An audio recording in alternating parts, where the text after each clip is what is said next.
Bismillah, walhamdulillah, wassalatu wassalamu ala rasulillah, amma ba'd, assalamu alaikum rahmatullahi barakatuhu, урматтуу момун мусулмандар. Сабактарыбызды улантабыз, жин жана шайтандар тууралуу сабактарыбызды өтүрүүчү темаларыбыз Аллах Таала тарабынан берилген жин жана шайтандарга мүмкүнчүлүктөр.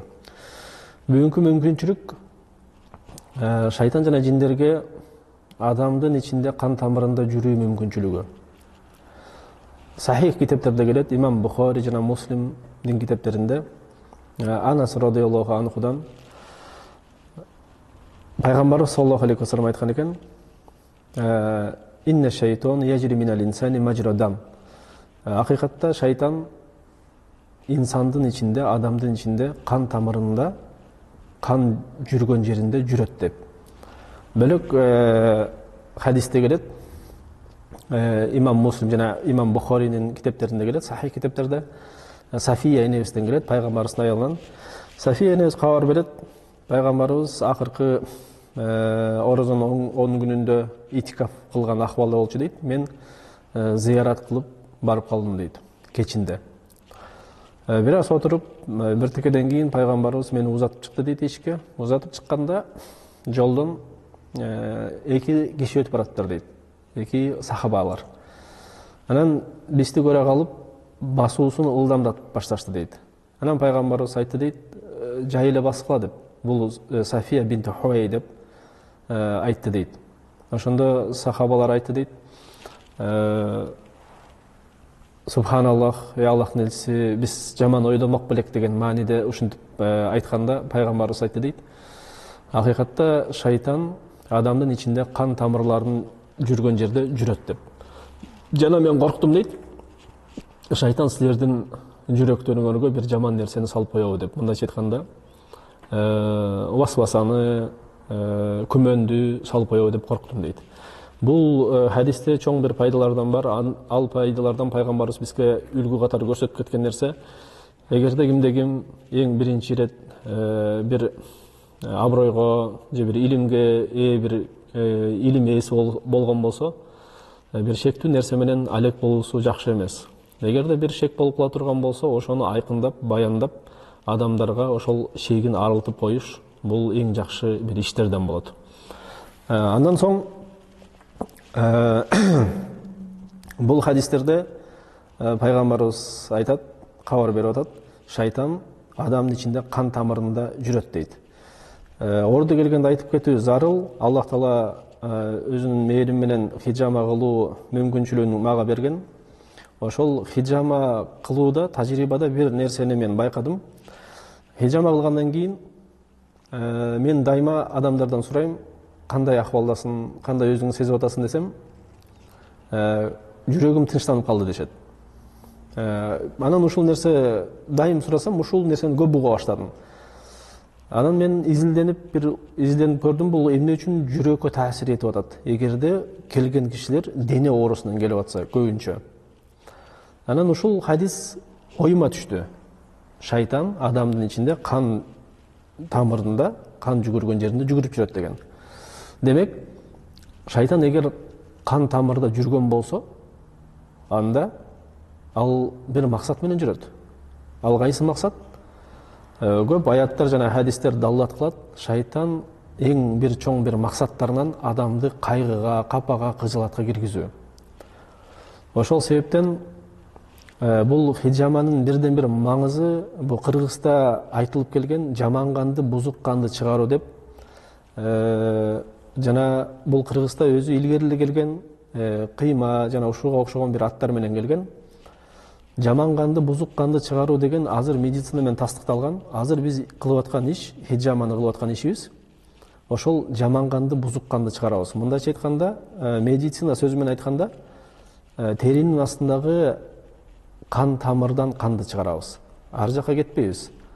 Себеп дегенде ошол кан тамырдагы кан медицина тастыктаган жашоо мөөнөтү, кубатын 120-130 күндө жоготот. Демек, мындайча айтканда ага кошулуп токсин, тромбоз жана окшогон нерселердин баардыгы ошол хижаманын себеби менен чыгат. Демек, ошол мурунку айтылган жаман кан жана бузук кан ушул бүгүнкү ушул медицина тастыктаган кан.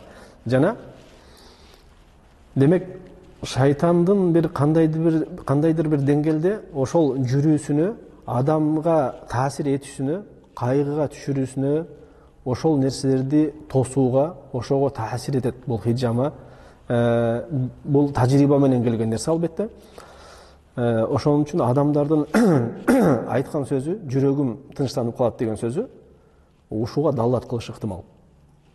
Кандайдыр бир деңгээлде шайтандын жүрүүсүнө таасир этет бул хижама дарылоо ыкмасы.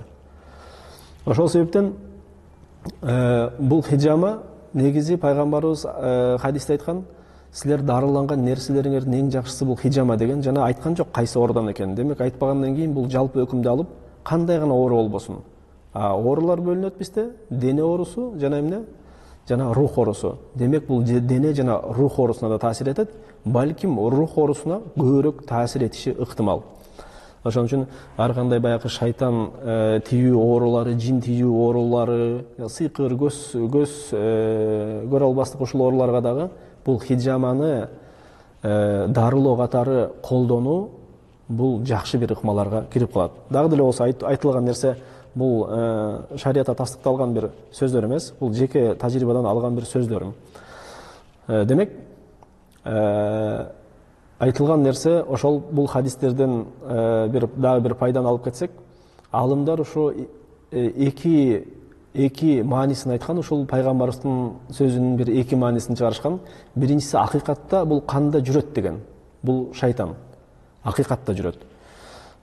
Экинчиси шайтан адамга васваса, күмөн, шек салуусу деп аныкташкан.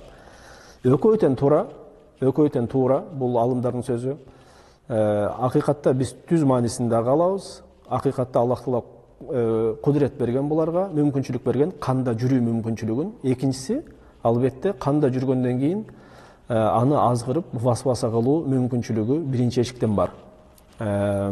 Ошол себептен кандай адам баласы айтышкан, кандай адам баласы кан тамырынан айрыла албагандай, ошондой эле шайтандын азгырыгынан айрыла албайт деген. Бүгүнкү сабагыбызды ушу менен токтотуп турабыз. Эмки сабактарда Аллах кааласа улантабыз. Ал эми бүгүнкү үйрөнүүчү дуабыз, биз эртең жана кечки дубаларды бүттүк. Эми бүгүндөн баштап эртең менен дагы, кечинде дагы айтылуучу жалпы дубаларга өтөбүз. Бүгүнкү биринчи дубабыз өтүлүүчү, эртең менен да кечинде да айтылуучу дубабыз. Сунан Абу Дауд, Ат-Тирмизи, Ан-Насаи жана бөлөк китептерде келет, сахих хадис китептеринде келет. Абдуллах ибн Хубайб радыйаллаху анху, Аллах андан разы болсун, сахабадан келет. Ал айтат, пайгамбарыбыз мага айтты дейт. Кечинде, эртең менен жана кечинде Кул хуваллаху ахад ты айт, жана кул аузу би роббил фалак, жана кул аузу би роббин нас. Ушул 3 сүрөнү 3 жолдон айт деди, эртең менен жана кечинде. Ошондо бул 3 сүрөнү 3 жолу айтуу бардык нерседен сага жетиштүү болот деди. Мындайча айтканда, бардык жамандыктан тосуласың жана сакталасың деген мааниде. Кул хуваллаху ахад, кул аузу би роббил фалак, кул аузу би роббин нас. Курандын акыркы 3 сүрөсү. Аллах Таала баарыбызга ушул сабактарыбызды берекелүү кылып дайымдуу кылсын. Аллах Таала баарыбызды иманда бекемдеп ихлас берсин. Жана жиндер жана адамдардын арасындагы шайтандардан сактасын, сыйкырчылардын сыйкырларынан, айлакерлердин айлакерлигинен, куулук шумдугунан, көз арткандардын көзүнөн, көрө албастардын көрө албастыгынан, душмандардын душмандыгынан. Субханака Аллахумма ва бихамдик, ашхаду алла илаха илля анта, астагфирука ва атубу илейк. Görüşkünce sağ salamatda olunuzlar. Assalamu aleykum ve rahmetullahi ve berekatuhu.